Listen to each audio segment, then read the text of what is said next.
What war were you in and what years? Vietnam, How long? 1966 to 1968. How did you get involved in the Army? Got drafted. And how old were you when you went in? I was older. I was 24. What exactly did you do for the U.S. during the war? I was in a MASH unit. I was a psychiatric social worker. How was it being a soldier in the war? It was not fun, obviously. You saw people get killed all the time. What were the struggles that you faced during the war? Well, number one, when I left for Vietnam, out of San Francisco, there was a young girl running alongside the bus, and she had flowers in her hand, and she was motioning for me to put the window down. I put the window down, thinking she was going to give me flowers, and she spit in my face. And so that was how I left. And then when we got over there, I was there for the Tet Offensive, which was the worst part of the Vietnam War. It was a truce for the Vietnamese New Year. They attacked simultaneously all bases, and we lost more casualties in that brief time than any part of the war. The battalion commander from where I was at the time was shot through the head as he came out of his hooch, ran out when the firing started.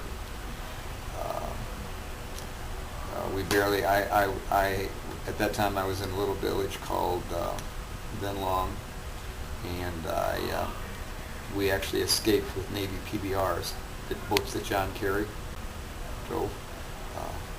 We escaped literally under enemy fire in these armored boats. They got us out. A lot of them didn't. There were probably 50, 60 people died in that little place we were at. So that was the Tet Offensive. What were your opinions on the war, and did they ever change throughout? I didn't have much of an opinion when I went. I was drafted, and my country said, "You're going to go to war." My choice was either to go to war or go to Canada. When I got there, I guess I became kind of a war hawk because I saw a lot of atrocities, both sides, but mostly from the Viet Cong. For instance, we had a Christmas party for the Mito Orphanage. That's spelled M-Y-T-H-O, I believe. And it's run by little Vietnamese nuns. They're French-speaking nuns.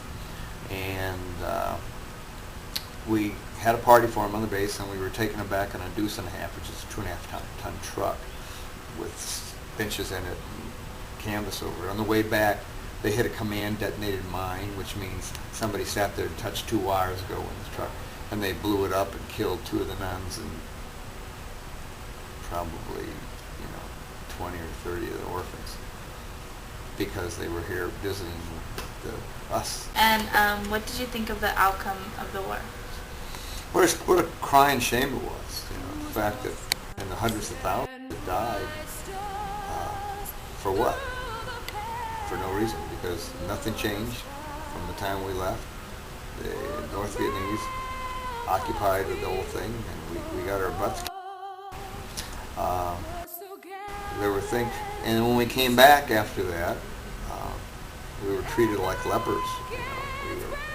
They actually flew us into Seattle and drove us by buses down to San Francisco so we could be discharged because there were so many war protesters.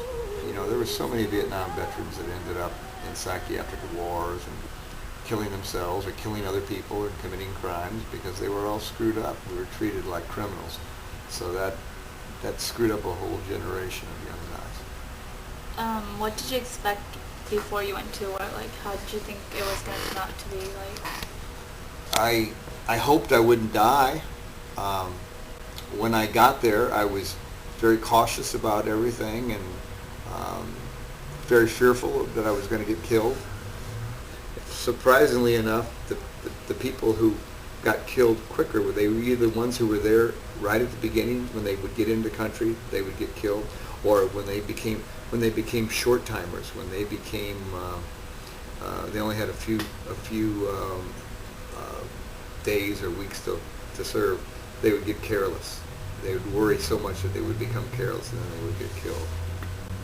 And if you could do this again, would you, and why? Would I do it again? Yeah. Oh, no. No. And I hope you don't ever have to go. I hope your children, I hope nobody has to go. I don't want to see anybody have to go to war again. It's, nothing happens. It's dangerous to children and other living things. No, I would not. What so proudly we hailed at the twilight's last gleaming.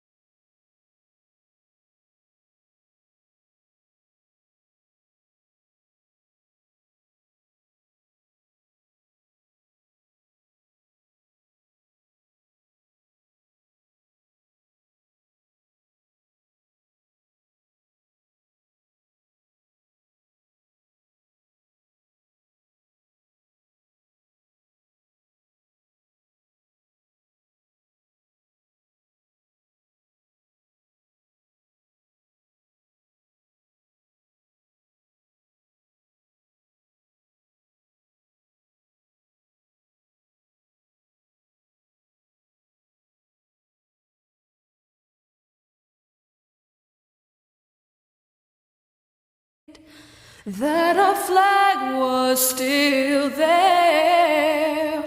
Oh,